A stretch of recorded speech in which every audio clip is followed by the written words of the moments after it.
नमस्कार दोस्तों, आज है 2 सितंबर और फ्रेंड्स, स्पेशल करंट अफेयर्स के अंदर आपका स्वागत है। आज का हमारा पहला क्वेश्चन है, आरक्षण का उप वर्गीकरण से क्या अभिप्राय है? What does the sub classification of reservation mean? तो आरक्षण के उप वर्गीकरण अर्थात कोटा के अंदर कोटा प्रदान करने की बात की जाती है। There is talk of providing sub-classification of reservation that is quota within quota। अनेक राज्यों का मानना है कि अनुसूचित जातियों में भी कुछ अनुसूचित जातियों का सकल प्रतिनिधित्व अन्य की तुलना में कम है। अनुसूचित जातियों के भीतर की असमानता को कई रिपोर्टों में रेखांकित किया गया है। अनुच्छेद 341 के अंदर क्या है? What is inside Article 341? तो संविधान के अनुच्छेद 341 के तहत अनुसूचित जातियों को निर्धारित करने के लिए राष्ट्रपति को सशक्त किया गया। The President has been empowered to determine the scheduled caste under Article 341 of the Constitution। एक राज्य में एससी के रूप में अधिसूचित जाति दूसरे राज्य में एससी रूप में हो भी सकती है और नहीं भी हो सकती है। न्यायालय का मानना है कि केवल वरीयता देने, पुनर्व्यवस्थित करने, उप वर्गीकरण करने से अनुच्छेद 341 के तहत अधिसूचित सूची में कोई परिवर्तन नहीं आता है। अनुच्छेद 341 राष्ट्रपति की सहमति के बिना किसी भी जाति का समावेश या बहिष्करण करने की मनाही करता है, न कि उप वर्गीकरण की। भारत में कितने प्रतिशत अनुसूचित जनजातियां हैं? What percentage of scheduled tribes in India? तो 2011 की जनगणना के अनुसार अनुसूचित जातियों का प्रतिशत भारत की जनसंख्या का 16.6% है। According to the 2011 census, the percentage of scheduled caste is 16.6% of the population of India। सामाजिक न्याय और अधिकारिता मंत्रालय की वार्षिक रिपोर्ट के अनुसार 2018-19 में देश में कुल 1263 अनुसूचित जनजातियां थीं। अरुणाचल प्रदेश और नागालैंड, अंडमान और निकोबार द्वीप समूह और लक्षद्वीप में भी किसी भी समुदाय को अनुसूचित जाति के रूप में निर्दिष्ट नहीं किया गया है। एमनेस्टी इंटरनेशनल कैसी संस्था है? What organization is Amnesty International? तो एमनेस्टी इंटरनेशनल लंदन स्थित एक गैर सरकारी संगठन है जिसकी स्थापना 1961 में पीटर बेंसन नामक एक ब्रिटिश वकील द्वारा की गई थी। Amnesty International is a London based non governmental organisation founded in the year 1961 by a British lawyer named Peter Benson. Peter Benson ने एक जन आंदोलन के रूप में इसकी स्थापना मुख्य तौर पर दुनिया भर में उन कैदियों को रिहा कराने के उद्देश्य से की थी जिन्हें अपनी राजनीतिक, धार्मिक या अन्य धर्मनिरपेक्ष मान्यताओं की शांतिपूर्ण अभिव्यक्ति के लिए कैद किया गया हो, भले ही उन्होंने न कभी हिंसा का इस्तेमाल किया और न ही इसकी वकालत की। एमनेस्टी इंटरनेशनल का एक लक्ष्य एक ऐसी दुनिया का निर्माण करना है जहां प्रत्येक व्यक्ति मानवाधिकारों की सार्वभौम घोषणा और अन्य अंतर्राष्ट्रीय मानवाधिकार संबंधी दस्तावेजों में निर्धारित अधिकारों का उपयोग कर सके। मानवाधिकारों की सार्वभौम घोषणा एक महत्वपूर्ण ऐतिहासिक दस्तावेज है जिसे संयुक्त राष्ट्र महासभा द्वारा 10 दिसंबर 1948 को पेरिस में अपनाया गया था और इसी दस्तावेज के माध्यम से पहली बार मानवाधिकारों को सुरक्षित करने का प्रयास किया गया था।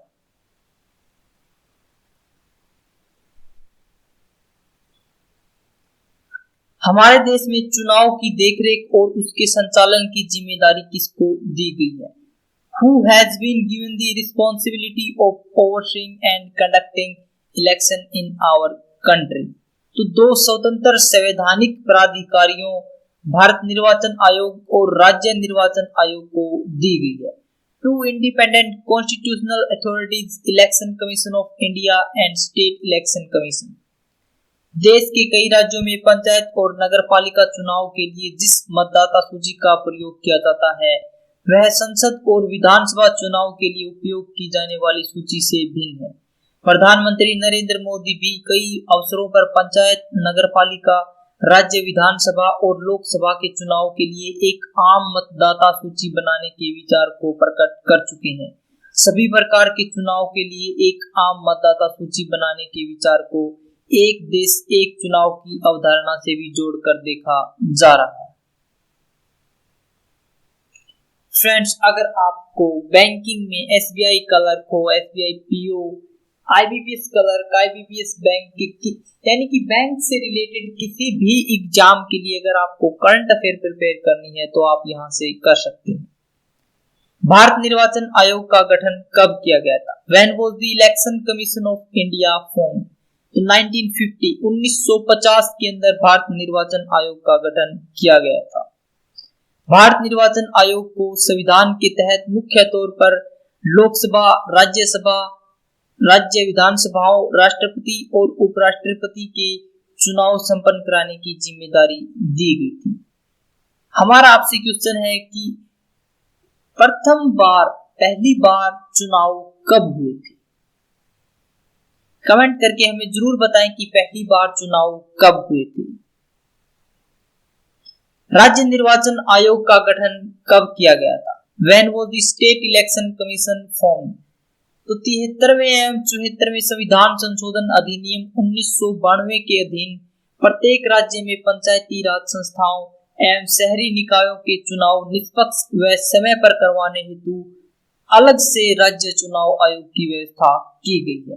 Under the 73rd and 74th Constitutional Amendment Act 1992, arrangements have been made to make the elections of Panchayati Raj institutions and urban bodies in each state fair and timely.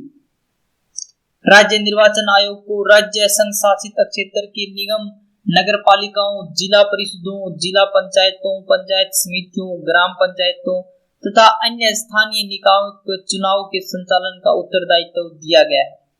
राज्य निर्वाचन आयोग को स्थानीय निकाय चुनाव के लिए अलग निर्वाचन नामावली तैयार करने की स्वतंत्रता है और उनके लिए स्थानीय स्तर के चुनाव आयोजित कराने हेतु निर्वाचन आयोग के साथ समन्वय करना अनिवार्य नहीं है। राष्ट्रीय अल्पसंख्यक शैक्षणिक संस्थान आयोग कब बनाया गया था? When was the National Commission for Minority Educational Institutions created? तो इसकी स्थापना राष्ट्रीय अल्पसंख्यक शैक्षणिक संस्थान आयोग अधिनियम 2004 के माध्यम से की गई थी। It was established through the National Commission for Minority Educational Institutions Act 2004। आयोग एक अर्ध न्यायिक निकाय है जिसे नागरिक न्यायालय की शक्तियां प्राप्त है। आयोग में एक अध्यक्ष, उच्च न्यायालय का न्यायाधीश और 3 सदस्य होते हैं जिनकी नियुक्ति केंद्र सरकार द्वारा की जाती है। इसका उद्देश्य भारतीय संविधान के अनुच्छेद 30 में अल्पसंख्यकों के अधिकारों का संरक्षण किया गया है। अनुच्छेद 30 के अनुसार सभी अल्पसंख्यकों, चाहे वे धर्म या भाषा पर आधारित हों, उन्हें अपनी पसंद के शैक्षणिक संस्थानों की स्थापना और प्रशासन का अधिकार होगा।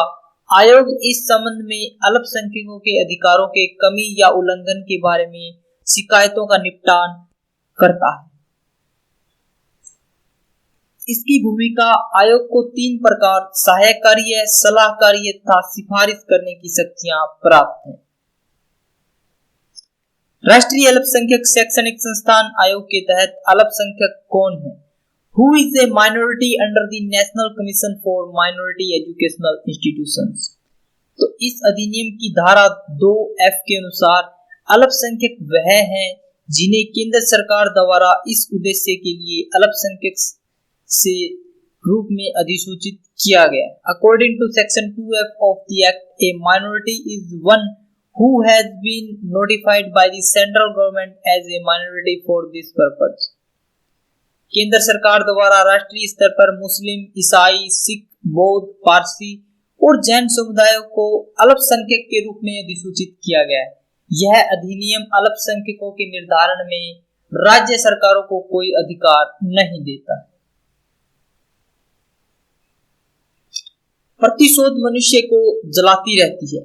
संयम ही प्रतिशोध को काबू करने का उपाय होता है। अक्सर हम किसी बात को लेकर किसी भी व्यक्ति हो, कोई भी व्यक्ति के साथ हम हमारे अंदर एक हीन भावना कह सकते हैं, उसके लिए हमारे अंदर एक दुर्व्यवहार पैदा हो जाता है और हम कई बार अंदर ही अंदर उसके लिए प्रतिशोध करते रहते हैं, जलते रहते हैं। लेकिन संयम ही प्रतिशोध को काबू करने का उपाय होता है। हमें हमेशा संयम के साथ, धैर्य के साथ काम लेना चाहिए। अगर आपको यह वीडियो अच्छी लगी तो फ्रेंड इसे लाइक करें, शेयर करें और हमारे चैनल को सब्सक्राइब करें ताकि आपको नोटिफिकेशन मिलता रहे। अगर आपको इसकी पीडीएफ चाहिए तो आप हमारे टेलीग्राम ग्रुप से डाउनलोड कर सकते हैं, जिसका लिंक हमने डिस्क्रिप्शन बॉक्स में दिया हुआ है। आज के लिए इतना ही फ्रेंड्स। Thanks for watching.